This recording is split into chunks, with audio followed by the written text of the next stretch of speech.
তুমি যে ব্রেসলেটটা আমাকে গিফট দিয়েছিলে সেটা মনে হয় পানিতে পড়ে গেছে। কেঁদো না, আমি দেখছি। শোনো না, তোমার যদি কিছু পানিতে পড়ে যেত আমি এইভাবে পানিতে নেমে যেতাম। কি রে পারলি? পেয়েছি। ইটের ভিতরে কি লুটছি? মনে হয় মাছ আছে। চল ওইদিকে ওরা আছে কি দেখি।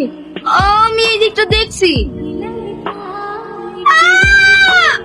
এটা তো পল্লবীর আওয়াজ। ওর আবার কিছু হলো না তো?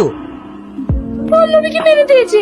পল্লবী, এখান থেকে তাড়াতাড়ি চলো, নাহলে আমরা কেউ বেঁচে ফিরবো না। কিন্তু পল্লবী, ও থাক, তাড়াতাড়ি চলো। আমরা পল্লবীকে হারিয়ে ফেললাম। আমাদের খাজানার দরকার নেই, এখান থেকে বেরিয়ে চলো।